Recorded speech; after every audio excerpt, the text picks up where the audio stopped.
প্রত্যেককে স্বাগত জানাচ্ছি এ টু জেড পরীক্ষাতে। তো আজকে আমরা দেখব হলো WBCS optional physiology degradation of haemoglobin এই টপিকটা। এটা বলতে কি বোঝাচ্ছে যে একটা আরবিসির লাইফ স্প্যান যখন শেষ হয়ে যাচ্ছে, একটা আরবিসি যখন ধ্বংস হয়ে যাচ্ছে, তখন তার মধ্যে কি রয়েছে? হিমোগ্লোবিন। তাহলে সেই হিমোগ্লোবিনটার কি হয়েছে? হুম? সেই হিমোগ্লোবিনটা কিভাবে ভেঙে যাচ্ছে, কিভাবে সেটা লিভারে আসছে, কিভাবে সেটা লিভার থেকে ইন্টেস্টাইনে যাচ্ছে, কিভাবে সেটা আমাদের স্টুলের কালারটাকে ব্রাউন করছে, এই সমস্ত ডিটেলস কিন্তু আজকের ভিডিওতে আমরা আলোচনা করব এবং এটা কিন্তু তোমাদের এক্সামের জন্য ভেরি ভেরি ইম্পর্টেন্ট একটা পার্ট। তো শুরু করার আগে একটু বলে রাখি, WBCS অপশনাল ফিজিওলজির কিন্তু অনলাইন ক্লাস চলছে। এখানে তোমরা ফুল নোটস পেয়ে যাবে, পেপার 1 পেপার 2। যদি মনে হয় দুটো পেপার একসাথে নিতে পারবে, যদি আলাদা করে নিতে চাও সেটাও নিতে পারবে। অলরেডি এখান থেকে পড়ে কিন্তু ফিজিওলজি নিয়ে কিন্তু র্যাঙ্ক করে গেছে বিশাল বিভা, ওদের ইন্টারভিউ রয়েছে। তোমরা আদার্স যে আমাদের অপশনাল ফিজিওলজি প্লেলিস্টে প্রচুর ভিডিওস আছে, ভিডিওসগুলো দেখতে পারো। দেখে যদি কেউ মনে করো যে ক্লাসে জয়েন করবে, তোমরা কিন্তু জয়েন করে যেতে পারো। ঠিক আছে? আচ্ছা, চলো।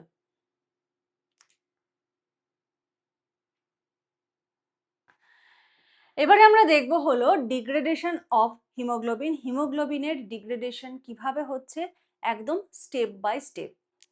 প্রথমে আমরা দেখব হলো destruction of RBC, step 1।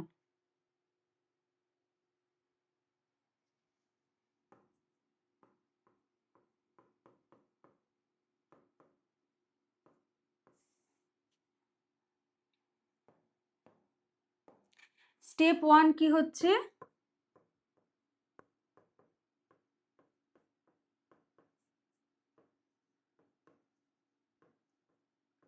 Distraction of RBC, আরবিসির ডিস্ট্রাকশন। এবারে এই আরবিসির ডিস্ট্রাকশন যখনই প্রশ্ন আসছে, তখনই আরেকটা প্রশ্নও আসছে, ওয়্যার, মানে এই আরবিসির ডিস্ট্রাকশন বা ধ্বংস কোথায় হয়।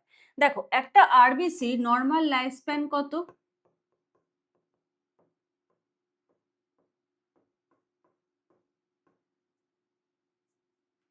120 ডেজ।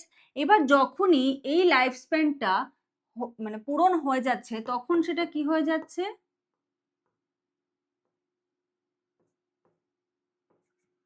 Old RBC. এবার এই ওল্ড আরবিসি গুলো কোথায় চলে যাচ্ছে?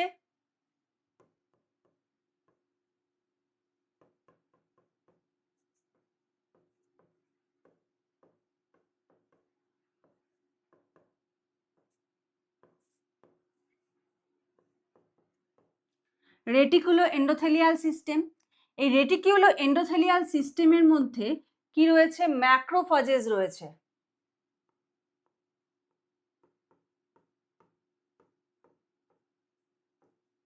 ম্যাক্রোফাজেস গুলো কি করছে?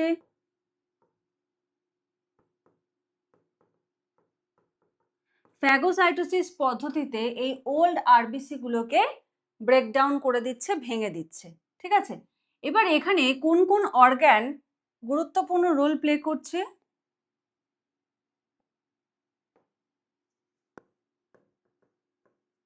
Liver, স্প্লিন, bone marrow. Special roll play করছে হলো স্প্লিন, মানে সব থেকে বেশি ইম্পর্টেন্ট রোল প্লে করে স্প্লিন। স্প্লিনকে কি বলা হয়?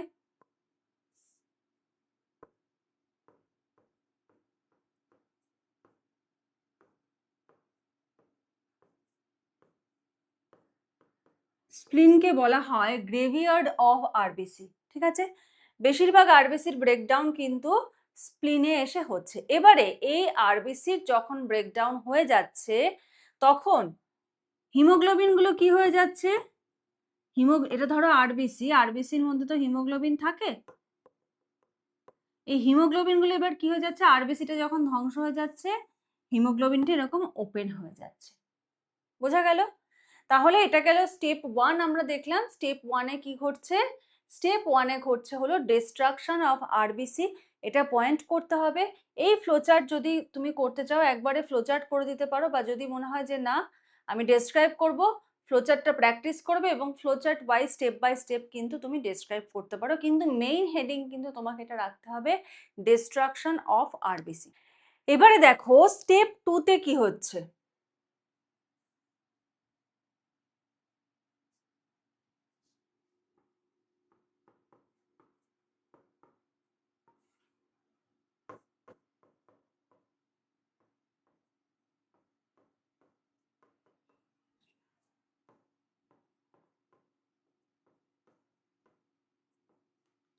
Haemoglobin breakdown. হিমোগ্লোবিন যখন ভেঙে যাচ্ছে তখন কি ঘটনা ঘটছে দেখো।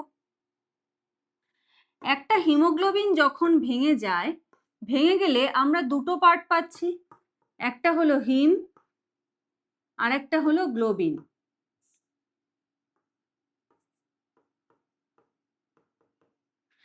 হিম পার্ট আর গ্লোবিন পার্ট। এবার কোন পার্টের কি ঘটনা ঘটছে দেখো। গ্লোবিনটা কি? গ্লোবিনটা হলো প্রোটিন অংশ।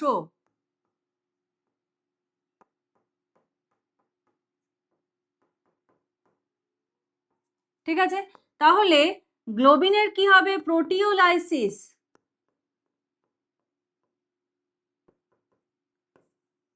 প্রোটিওলাইসিস হবে, মানে প্রোটিন যেভাবে ভাঙে সেটা হবে, এবং প্রোটিন গ্লোবিন থেকে কি তৈরি হবে? Amino acid.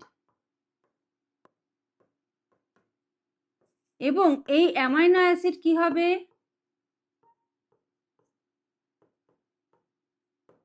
পুনরায়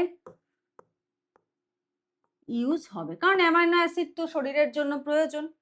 এবারে হিমের মধ্যে একটা পার্ট রয়েছে হলো আয়রন। হিমের মধ্যে একটা ইম্পর্টেন্ট পার্ট রয়েছে কি? আয়রন। আয়রনটা কি হয়? এই আয়রনও আমাদের শরীরের জন্য গুরুত্বপূর্ণ, প্রয়োজন। তার মানে আয়রনকে বডির থেকে বার করলে হবে না, আয়রনকে রাখতে হবে। তো আয়রন কি হয়? স্টোরড ফর্মে চলে যায়।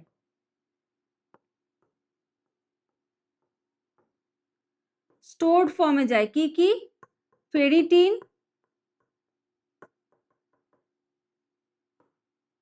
অথবা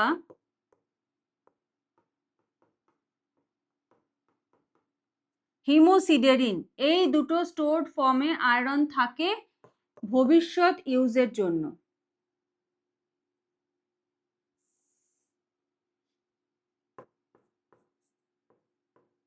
নতুন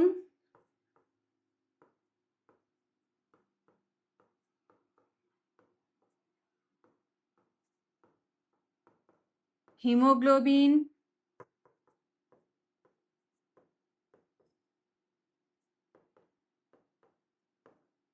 বায়োসিনথেসিসের জন্য। ঠিক আছে, আবার যখন নতুন করে হিমোগ্লোবিনের বায়োসিনথেসিস হবে, তখন যখন আয়রনের প্রয়োজন হবে, যদি বাইরের সোর্স থেকে না পায়, তখন বডির যে স্টোরড আয়রন সেখান থেকে কিন্তু আয়রনটাকে নেওয়া হবে। তাহলে আমরা কি পেলাম? যে হিমোগ্লোবিনের দুটো অংশ, হিম আর গ্লোবিন। গ্লোবিন পার্টটা হলো প্রোটিন পার্ট, তাই এটা ভেঙে গিয়ে অ্যামাইনো অ্যাসিড তৈরি করছে। অ্যামাইনো অ্যাসিডটা পুনরায় আবার কিন্তু আমাদের শরীরে ইউজ হচ্ছে। আর এদিকে হিমের মধ্যে রয়েছে হলো আয়রন। আয়রনটা স্টোরড ফর্মে চলে যাচ্ছে পেরিটিন অথবা হিমোসিডেরিন ফর্ম্যাটে। সেটা আবার নতুন হিমোগ্লোবিনের বায়োসিনথেসিসের জন্য কাজ করছে। ঠিক আছে, এবারে নেক্সট যেটা আমরা দেখব সেটা হলো পরফাইরিন রিং। এইটার কি ঘটে? কারণ একটা হিমোগ্লোবিনের গঠন যদি তোমরা দেখো, সেখানে পরফাইরিন রিং কিন্তু ভেরি ভেরি ইম্পর্টেন্ট একটা স্ট্রাকচার গঠন করছে। ঠিক আছে, তাহলে হিম দেখলাম, হিমের আয়রন দেখলাম, গ্লোবিন দেখলাম, এবারে আমরা চলে যাব হলো পরফাইরিন রিং পার্টে। এবারে পরফাইরিন রিং স্ট্রাকচারে কি হয় দেখো। এই যে দেখতে পাচ্ছ, এটা হলো হিমোগ্লোবিনের স্ট্রাকচার, তাই তো? হিমোগ্লোবিনের স্ট্রাকচারের মধ্যে এই যে চারটে দেখতে পাচ্ছ, 1 2 3 4, এই চারটে কি? এগুলো হলো সব পাইরুল রিং। পাইরুল রিং, ঠিক আছে? পাইরুল রিংগুলো এরকম ভাবে অ্যাটাচ হয়ে কিন্তু একটা হিম স্ট্রাকচার কিন্তু ফর্ম করছে। এবারে যখন এই পরফাইরিন রিংটা কি করে, এটা কিন্তু আর এরকম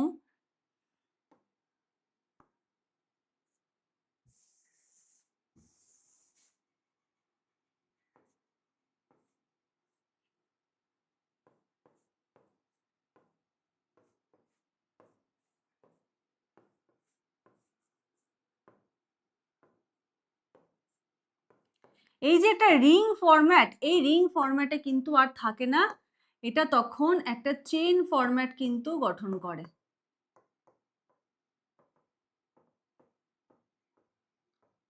ঠিক আছে, এটা কিন্তু তখন চেইন ফরম্যাট গঠন করে এবং এই যে পাইরল রিংগুলো রয়েছে, এই পাইরল রিংগুলোও কিন্তু তখন আর এরকম রিং ফরম্যাটে থাকে না, পাইরল রিংগুলোও কিন্তু চেইন ফরম্যাটে চলে আসে। এবারে পাইরল রিং যখন ব্রেকডাউন হচ্ছে, পাইরল রিং এর ব্রেকডাউনের সময় একটা গুরুত্বপূর্ণ একটা অন্তর্বর্তী যৌগ, ঠিক আছে, অন্তর্বর্তী যৌগ উৎপন্ন হচ্ছে, সেটার নাম কি?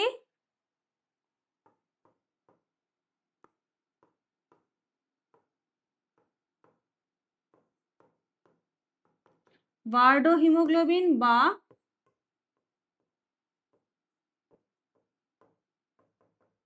কোলেগ্লোবিন। ঠিক আছে, সেটার নাম হলো বার্ডো হিমোগ্লোবিন বা কোলেগ্লোবিন। এটা কিন্তু একটা অন্তর্বর্তী যৌগ তৈরি হচ্ছে যখন পাইরল রিং এর ব্রেকডাউন হচ্ছে। তাহলে হিমোগ্লোবিনের ব্রেকডাউনে আমরা কি কি পেলাম? প্রথমে হিমের আয়রন পার্টের কি হচ্ছে দেখলাম, গ্লোবিন পার্টের কি হচ্ছে দেখলাম, এবং পাইরল রিং ব্রেকডাউন হওয়ার পরে কি ঘটছে সেটাও কিন্তু আমরা দেখলাম।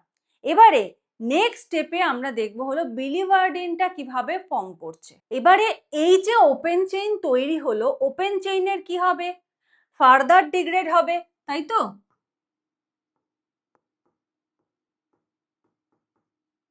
ওপেন চেইনের ডিগ্রেড হবে মানে ভাঙবে, ভেঙে গিয়ে কি তৈরি করবে? বিলিভার্ডিন।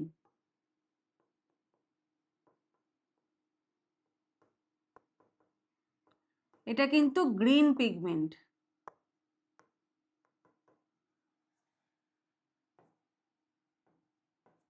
ঠিক আছে, বিলিভার্ডিন থেকে এরপরে কি তৈরি হবে? বিলিভার্ডিন থেকে তৈরি হবে বিলিরুবিন।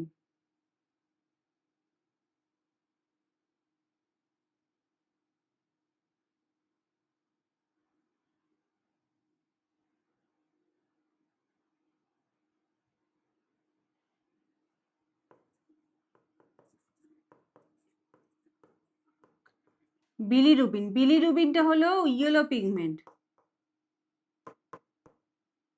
এবার এই বিলিরুবিনটা হলো ওয়াটার সলিউবল। ঠিক আছে, ওয়াটার সলিউবল হওয়ার জন্য বিলিরুবিন কোথায় চলে যাচ্ছে? বিলিরুবিন এবার চলে যাচ্ছে ব্লাড স্ট্রিমে।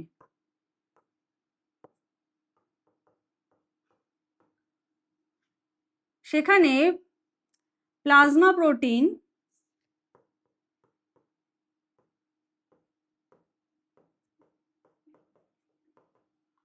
বাইন্ড করছে বিলিরুবিন,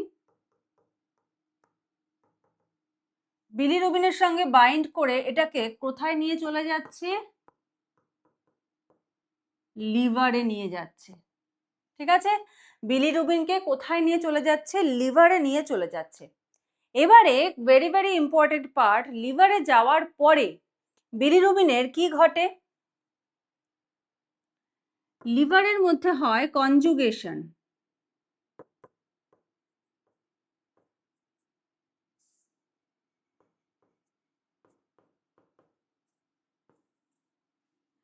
কিভাবে হচ্ছে কনজুগেশনটা?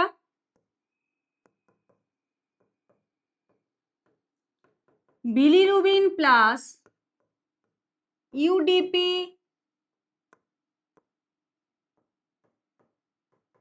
গ্লুকিউরোনিক acid, bilirubin plus UDP glucuronic acid, এদের সঙ্গে রিয়াকশন হচ্ছে হলো কনজুগেশন।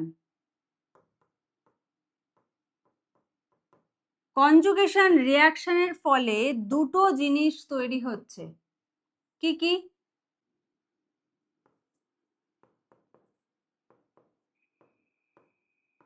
বিলিরুবিন মোনো গ্লুকিউরোনাইড, আর একটা তৈরি হচ্ছে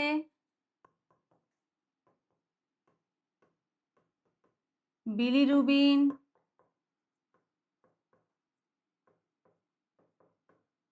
ডাইগ্লিকিউরোনাইড, গ্লুকিউরোনাইড। ঠিক আছে, এবার যখনই এই কনজুগেশনের ফলে এই দুটো ফরম্যাট তৈরি হলো, ঠিক আছে, এই দুটো ফরম্যাট তৈরি হলো, তখন বিলিরুবিন কি হয়ে গেল?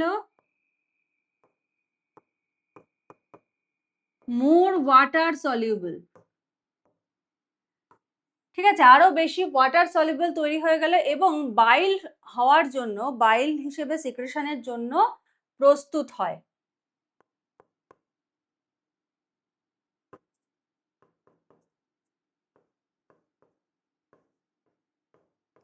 বাইল হিসাবে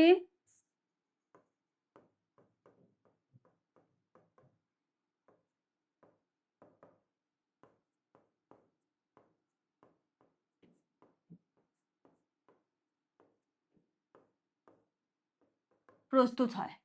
বোঝা গেছে তাহলে এই পর্যন্ত যে বিলিরুবিন কোথায় আসলো? লিভারে আসলো, লিভারে এসে কনজুগেশন হলো, কনজুগেশন হওয়ার ফলে কি কি তৈরি হলো? বিলিরুবিন গ্লুকিউরোনাইড আর হলো ডাইগ্লুকিউরোনাইড তৈরি হলো, যেগুলো কি অনেক বেশি ওয়াটার সলিউবল এবং এই পর্যায়ে বাইল হিসেবে সিক্রেশনের জন্য বিলিরুবিন কিন্তু প্রস্তুত হয়।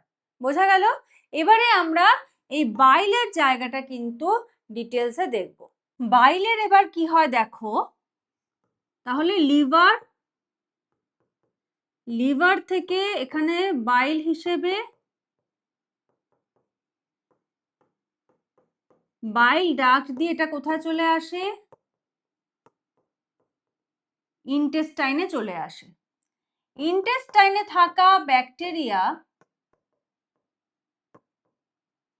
এই কনজুগেটেড যে বিলিরুবিন তার উপরে কাজ করছে।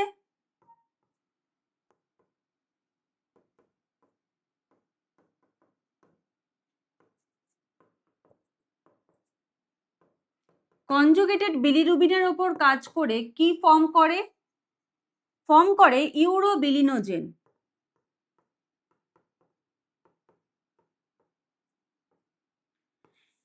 ঠিক আছে, ইউরোবিলিনোজেন। এবার এই ইউরোবিলিনোজেন আবার দুটো দিকে চলে যায়। কোথায় কোথায় চলে যায়? একটা হলো ইউরিন আর একটা হলো ফিসেস।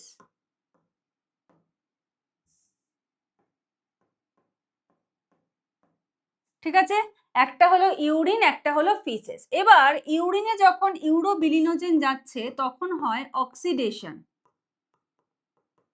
অক্সিডেশনের ফলে কি তৈরি হচ্ছে? ইউরোবিলিন তৈরি হচ্ছে, যেটা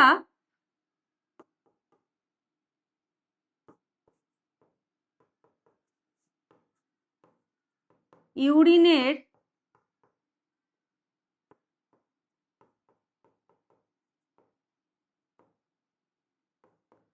ইউলো যে পিগমেন্ট, ইউলিস যে একটা কালার থাকে ইউরিনের, সেটার জন্য দায়ী হলো ইউরোবিলিন। এবার কিছু অংশ ইউরোবিলিন হিসেবে ফর্ম করছে আর কিছু অংশ কি করছে? রিসাইকেল হয়ে যাচ্ছে, ইন্টেস্টাইনে আসার পরে রিসাইকেল হয়ে যায়। আর ফিসেসের ক্ষেত্রে কি হচ্ছে দেখো, ফিসেসের ক্ষেত্রে ইউরোবিলিনোজেনের অক্সিডেশন হচ্ছে, সেখান থেকে তৈরি হচ্ছে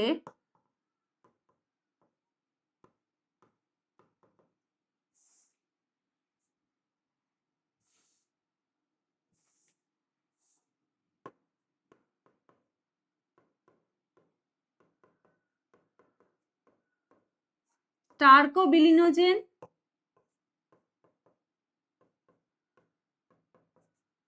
স্টার্কোবিলিন, যেটা কি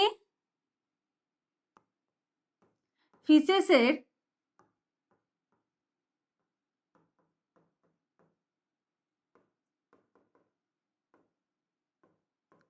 ব্রাউন কালার পিগমেন্টের জন্য দায়ী।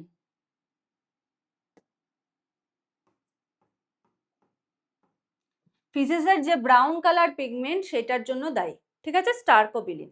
তাহলে দেখো কোথায় হিমোগ্লোবিন ভেঙেছিল, কোথায় আরবিসি লাইফ স্প্যান শেষ হয়েছিল, কোথায় ইউরিন এবং ফিসেসে গিয়ে পুরো ব্যাপারটা এন্ড হলো।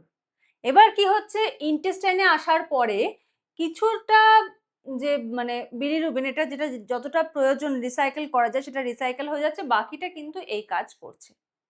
তো আশা করি degradation of haemoglobin step by step পুরোপুরি ক্লিয়ার হয়েছে। এটা কিন্তু তোমাদের এক্সামের জন্য ভেরি ভেরি ইম্পর্টেন্ট। ঠিক আছে? প্রত্যেকে খুব ভালো করে তৈরি করে নেবে। আর আমাদের WBCS অপশনাল ফিজিওলজির যে ক্লাস চলছে সেই ক্লাসে যদি তোমরা জয়েন করতে চাও, স্ক্রিনে দেওয়া নাম্বারটায় যোগাযোগ করে কিন্তু সমস্ত ডিটেলস জেনে নিতে পারো। তো চলো আজকের মতো শেষ করছি। নেক্সট ক্লাসে আবার দেখা হবে, কথা হবে। ভিডিওটা ভালো লাগলে লাইক করে দিও। Thank you.